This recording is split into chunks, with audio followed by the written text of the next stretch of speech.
Hello students, मैं हूँ Mukesh beauty and wellness teacher in G++ Mandi under BTP Indus Edutrain. तो students, आज हम ब्यूटी एंड वेलनेस का 10th क्लास की फर्स्ट यूनिट के बारे में पढ़ेंगे। जैसा कि आप सभी जानते हो, जो हमारी क्लास 10th का सिलेबस है वो न्यू आया है। जैसा कि पिछले साल तुम्हारा 9th का भी आया था, तो हमें अब नया सिलेबस करना है। तो उसमें से हमारी जो फर्स्ट यूनिट है आज वो करेंगे हम। उसमें सबसे पहले क्या है, बेसिक स्किन केयर सर्विसेज। तो उसका जो फर्स्ट सेशन है वो है anatomy and physiology of the skin. तो अभी हम जानते हैं पहले थोड़ा सा स्किन के बारे में। तो जैसे स्टूडेंट्स, आप ये समझते होंगे कि स्किन के बारे में हमें पढ़कर समझकर क्या करना है, लेकिन एज ए ब्यूटी थेरेपिस्ट हम स्किन के ऊपर काम करते हैं। तो अगर हमें स्किन की एनाटॉमी, उसकी फिजियोलॉजी, उसके फंक्शन के बारे में पता नहीं होगा तो हमारी जो सर्विस होंगी वो उनका जो रिजल्ट है वो अच्छा नहीं मिलेगा और उसका हो सकता है फायदे की बजाय नुकसान हो जाए। तो इसीलिए हमें सबसे पहले स्किन के बारे में पूरी नॉलेज होनी चाहिए एज ए ब्यूटी थेरेपिस्ट। तो अभी हम पढ़ते हैं स्किन के बारे में। स्किन क्या है? स्किन हमारी बॉडी का सबसे बड़ा ऑर्गेन्स है जो कि हमारे पूरे शरीर को कवर करके रखता है और हमें बाहरी वातावरण से जो धूल मिट्टी होती है उनसे हमारी बॉडी को प्रोटेक्ट करती है, यानी कि बाहरी वातावरण से हमारी बॉडी को बचाती है। तो आगे है एनाटॉमी। एनाटॉमी क्या होती है? एनाटॉमी में एक ह्यूमन बॉडी यानी कि एक मनुष्य के शरीर के स्ट्रक्चर के बारे में पूरा वर्णन दिया जाता है, वर्णन किया जाता है। बॉडी पार्ट्स के बारे में और बॉडी का स्ट्रक्चर होता है जो उसके बारे में पूरा वर्णन किया जाता है। उसके बाद है फिजियोलॉजी। फिजियोलॉजी क्या होती है? तो फिजियोलॉजी हमारे शरीर के जो पार्ट्स के फंक्शन होते हैं, उनके कार्य होते हैं, उनकी स्टडी को फिजियोलॉजी कहते हैं। यानी कि शरीर के पार्ट्स के फंक्शन की पढ़ाई को फिजियोलॉजी कहते हैं। तो ये था हमारा स्किन, एनाटॉमी एंड फिजियोलॉजी की छोटी छोटी सी परिभाषा। अब उसके आगे आ जाते हैं layer of skin. Layer of skin हम डायग्राम के द्वारा समझते हैं। जैसे कि ये दिखाया हुआ है पूरा, ये हमारा है स्किन स्ट्रक्चर। ये ऊपर जो हमें दिखाई देती है ये ऊपरी सतह है हमारी, और जो ये ऊपर दिखाई दे रहे हैं हमारी स्किन के ऊपर हेयर दिखाई देते हैं जो उनको बोलते हैं हेयर शाफ्ट। ये हेयर बार दिखाई दे रहे हैं स्किन के ऊपर, और जो स्किन के अंदर है वो होती है हेयर रूट। तो अभी जैसे हम आप लोगों ने 9th में भी पढ़ा था कि स्किन की 3 लेयर होती हैं, यानी कि 3 लेयर होती हैं। सबसे पहली है एपिडर्मिस, सेकंड है डर्मिस और थर्ड है हाइपोडर्मिस। तो जो ये ऐसे इतना निशान दिया हुआ है, यानी कि ये इतना हिस्सा है एपिडर्मिस का और ये पूरा हिस्सा है डर्मिस का, यानी कि डर्मिस है वो सबसे बड़ी लेयर होती है और ये है हाइपोडर्मिस। तो अभी इसमें 3 लेयर बताई गई हैं, एपिडर्मिस, डर्मिस और हाइपोडर्मिस, यानी कि 3 लेयर से मिलकर हमारी त्वचा बनती है। इसके अंदर अब और क्या क्या है, ये जैसे ये है, ये हो जाता है हेयर फॉलिकल, जहां से हेयर उगता है, यानी कि हेयर की जड़ होती है। यहाँ पे इधर है, ये क्या है, अरेक्टर पीली मसल्स, यानी कि इसके जब हमें किसी भी प्रकार का डर लगता है या कोई एकदम हम ऐसी बात सुन लेते हैं जिससे हम डर जाते हैं तो एकदम हमारे रोंगटे खड़े हो जाते हैं। तो रोंगटे क्यों खड़े होते हैं? क्योंकि ये जो अरेक्टर पीली मसल्स है ये एक्टिव होती है और ये हमारे हेयर के साथ जुड़ी होती है। ये हमारा हेयर रूट है, यहाँ पे इसके साथ जुड़ी होती है। तो इसीलिए जब भी हम कोई आश्चर्यचकित घटना देखते हैं या सुनते हैं तो हमारे रोंगटे इसीलिए खड़े होते हैं। अब हेयर के साथ ही ये है सीबेशियस ग्लैंड्स, यानी कि तेलीय ग्रंथियां। इनके कारण जब ये एक्टिव होती हैं तो इनके कारण हमारी त्वचा और हमारे हेयर हैं वो ऑयली यानी कि तेलीय हो जाते हैं। अब हम थोड़ा सा, ये तो 3 लेयर थी, इसके बारे में हमने पहले भी पढ़ा था 9th में भी। अब हम इसके बारे में थोड़ा सा एपिडर्मिस के बारे में, जैसे ये 3 लेयर हैं, एपिडर्मिस, डर्मिस और हाइपोडर्मिस, इसी प्रकार एपिडर्मिस की भी 4 लेयर होती हैं। जैसे कि यहाँ पे दिखाया हुआ है, अकेली एपिडर्मिस की भी 4 लेयर होती हैं। अब उसमें क्या होता है वो हम जानते हैं। सबसे पहले जो ऊपरी होती है, यानी कि ऊपरी त्वचा होती है, वो होती है स्ट्रैटम कॉर्निवम, यानी कि जो सबसे ऊपर वाली हमें दिखाई देती है वो होती है स्ट्रैटम कॉर्निवम। इसमें जो सेल्स होते हैं वो थोड़े थोड़े से फ्लैट होते हैं, क्योंकि ऊपर से हमारी त्वचा फ्लैट होती है ना, तो इसलिए ये जो हमारे सेल्स हैं वो फ्लैट हो जाते हैं। इसको हम अगर नीचे से समझेंगे तो ज्यादा अच्छी तरह से समझ में आएगी। जैसे कि हमारी सबसे निचली है बेसमेंट मेम्ब्रेन, यानी कि स्ट्रैटम बेसल लेयर। जो ये बेसल लेयर होती है ये एकदम डर्मिस लेयर के ऊपर होती है, और इसमें मेलानोसाइट्स होते हैं जो कि हमारी त्वचा का कलर निर्धारित करते हैं। और जो ये अलग अलग सेल्स दिखाई दे रहे हैं ये नए बनते रहते हैं, टूटते रहते हैं और नीचे से इनको ऊपर की ओर धकेलते रहते हैं। तो ये हमारी स्ट्रैटम बेसल लेयर हो जाती है। उसके ऊपर है स्ट्रैटम स्पाइनोजम। जैसे ये कांटे की तरह दिखाई दे रहे हैं, चित्र में आप लोगों को दिखाई दे रहे हैं, ये यहाँ पर कांटे नुमा हो जाते हैं। स्पाइन मतलब कांटों की तरह। इसको इनके नाम याद करने का ये सबसे अच्छा तरीका होता है। ये बेसमेंट की यानी कि सबसे नीचे वाली बेसल लेयर, उससे ऊपर वाली स्ट्रैटम स्पाइनोजम यानी कि कांटों की तरह दिखाई देती है, जो ये होती है स्ट्रैटम स्पाइनोजम। इसमें भी इसी प्रकार ये जो सेल्स हैं वो बनते रहते हैं, टूटते रहते हैं और ऊपर धकेलते रहते हैं। जैसे ही ये तीसरी लेयर में जाते हैं तो ये हल्के हल्के फ्लैट होने लग जाते हैं। यहाँ पर देख रहे हो पूरे गोल थे, उसके ऊपर क्या हो जाते हैं, ये टूट कर फ्लैट होने लग जाते हैं। ये होती है स्ट्रैटम ग्रैनुलिज्म। ग्रैनुलिज्म के नाम से पता लगता है कि इसमें ग्रैनुअल्स जैसे कि दाने की तरह दिखाई देते हैं। ये आप लोगों को दिखाई दे रहे हैं इसमें। तो इसको याद करने का तरीका क्या है, ग्रैनुलिज्म यानी कि ग्रैनुअल्स दिखते हैं इसमें। उससे सबसे ऊपर फिर ये ऐसे ही करती जाती है, इसी प्रक्रिया चलती रहती है सेल्स टूटने की और बनने की, और फिर ये स्ट्रैटम कॉर्निवम में पहुंच जाती है जहां पर बिल्कुल फ्लैट हो जाते हैं सेल्स, और जो टूटने और बनने की प्रक्रिया के बीच में जो डेड सेल्स होते हैं वो हमारी त्वचा के ऊपरी सतह पर आ जाते हैं।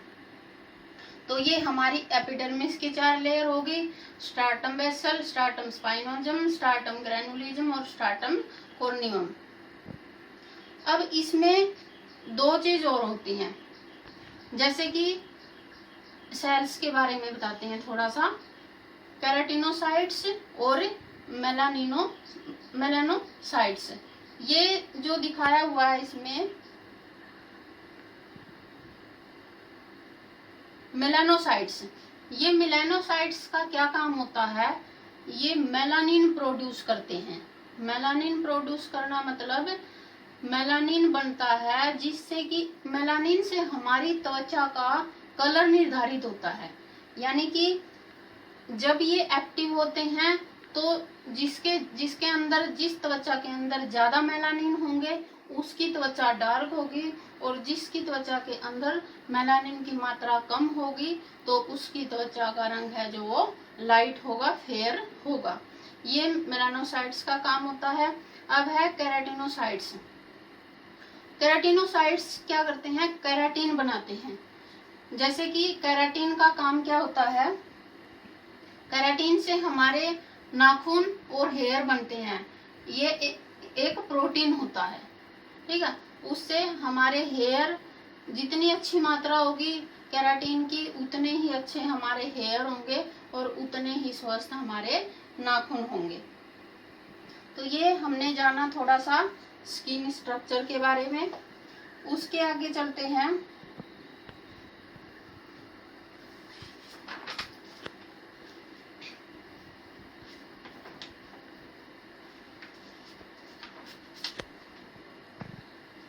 अभी हम थोड़ा सा जानते हैं डर्मिस लेयर में क्या क्या होता है।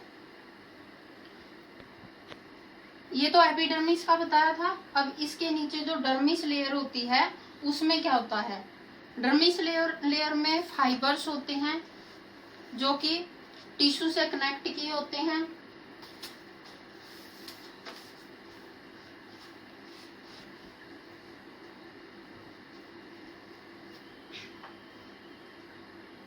The dermis is the fibre connective tissue और supportive layer of the skin.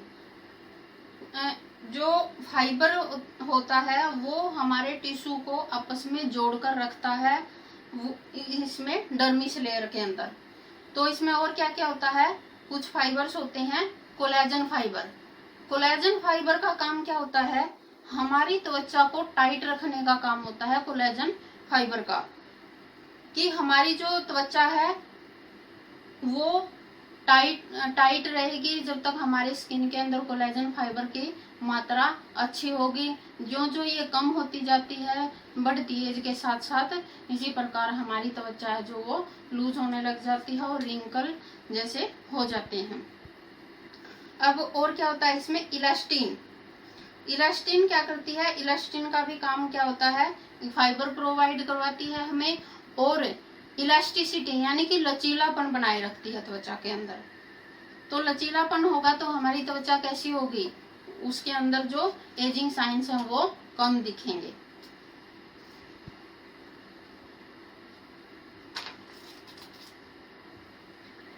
अब आ जाते हैं थर्ड लेयर पर। डर्मिस के अंदर और भी बहुत सारी चीजें होती हैं, जैसे हेयर फॉलिकल है, स्वेट ग्लैंड्स है, सीबेसियस ग्लैंड्स हैं, जो कि मैंने डायग्राम में बताया था अभी पीछे। ब्लड वेसल्स होती हैं। तो ये सभी क्या होता है इसमें डर्मिस लेयर में होता है। अब तीसरी लेयर आ जाती है हाइपोडर्मिस। हाइपोडर्मिस में क्या होता है, फैटी टिश्यू होते हैं, जो कि सबसे नीचे वाली परत होती है एपिडर्मिस, डर्मिस और फिर हाइपोडर्मिस। हाइपोडर्मिस में होते हैं फैटी टिश्यू, जिसके कारण हमारी त्वचा क्या होती है, मोटी हो जाती है। अभी हम पढ़ चुके हैं तीनों लेयर के बारे में और एपिडर्मिस की लेयर के बारे में। अभी थोड़ा सा हम जानते हैं फंक्शन ऑफ द स्किन, यानी कि हमारी त्वचा के कार्य क्या हैं। तो वो भी हम थोड़ा सा डायग्राम के हिसाब से पढ़ते हैं।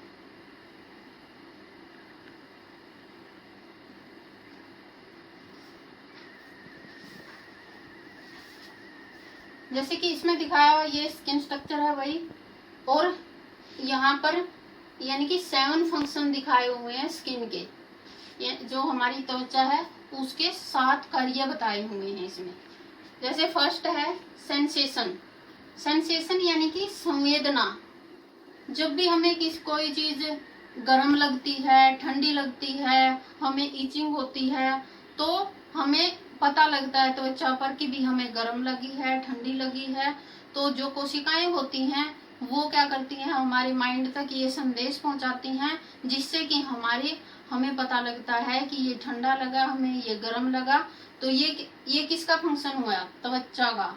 ये त्वचा ही तो बताती है हमें कि हमें अभी गर्म लगा है, ठंडा लगा है या फिर इचिंग हो रही है। तो ये हो जाता है, ये आ जाता है सेंसेशन में। नेक्स्ट है हीट रेगुलेशन। हीट रेगुलेशन का मतलब होता है, इसको हमें इसमें हमारे नोट्स में थर्मो रेगुलेशन भी दिया हुआ है, यानी कि टेम्परेचर को सेट करके रखती है हमारी त्वचा। टेम्परेचर रेगुलेटर करती है। जैसे अगर गर्मी है तो पसीना आकर हमारी त्वचा में से त्वचा ठंडी हो जाती है, और जैसे ठंड होती है और हम गर्म कपड़े डालते हैं तो हमारी त्वचा गर्म हो जाती है। तो इस प्रकार ये हमारे टेम्परेचर को सेट करके रखती है। नेक्स्ट है एब्जॉर्प्शन। एब्जॉर्प्शन क्या होता है, यानी कि एब्जॉर्ब करना, स्किन के अंदर समाना।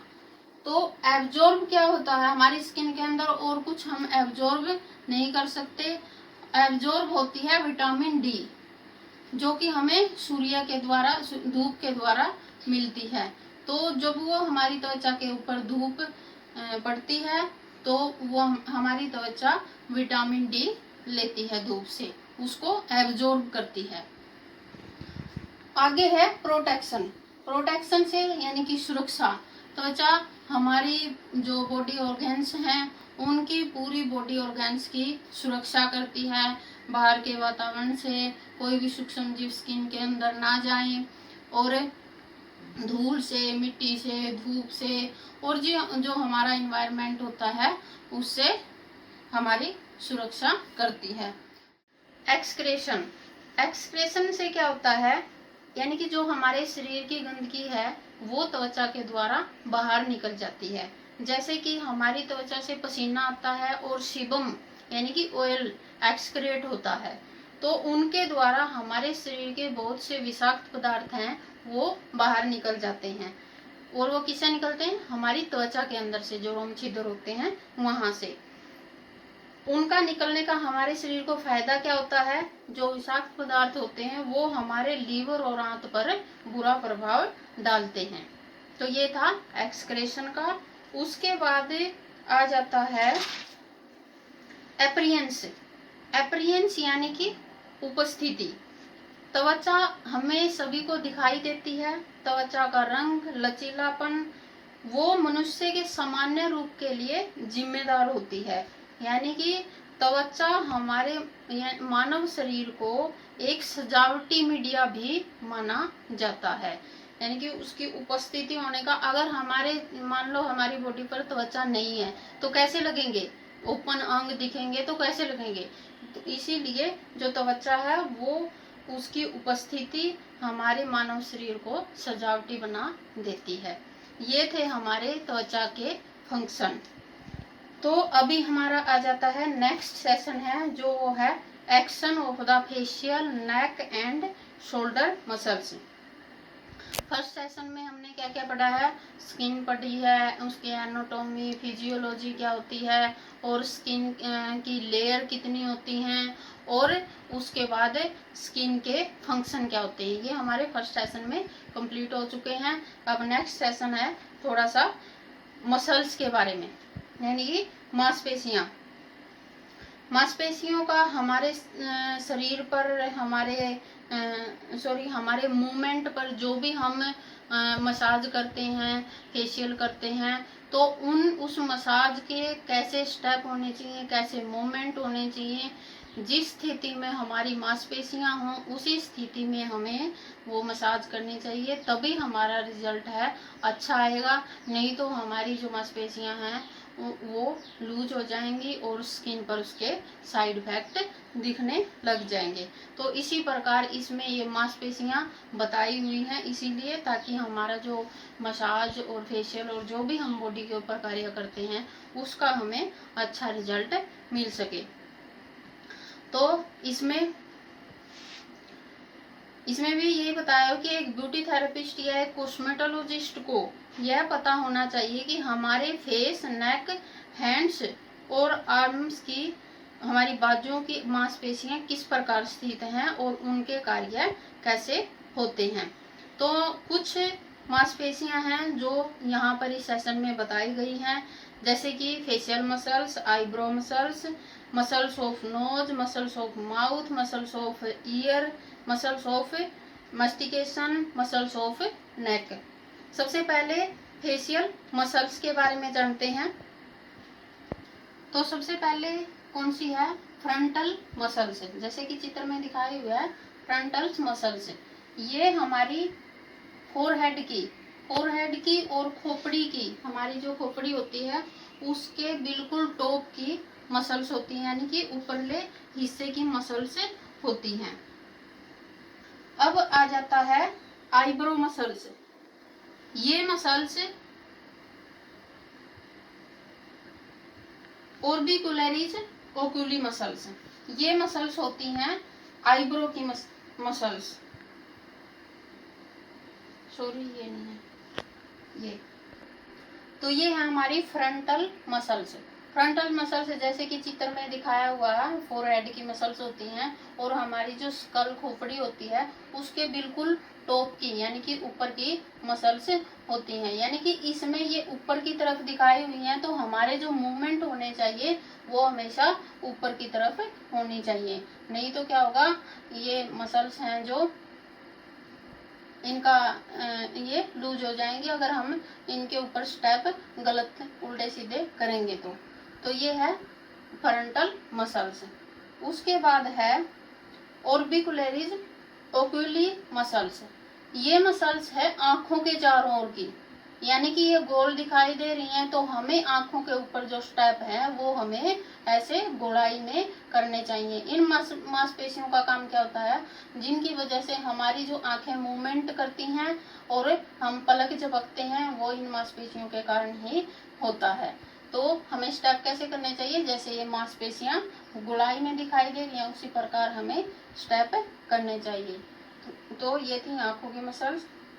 उसके बाद आ जाती है प्रोसीरस मसल्स, ये जो हमारी नाक होती है, नाक के बिल्कुल टॉप में यानी कि दोनों आईब्रो के बीच वाली मसल्स होती हैं, ये एक उस साइड दी हुई है एक इस साइड दिए हुए हैं, इनके स्टेप ऐसे करने चाहिए, नहीं तो यहाँ पर बीच में झुर्रियां पड़ जाती हैं।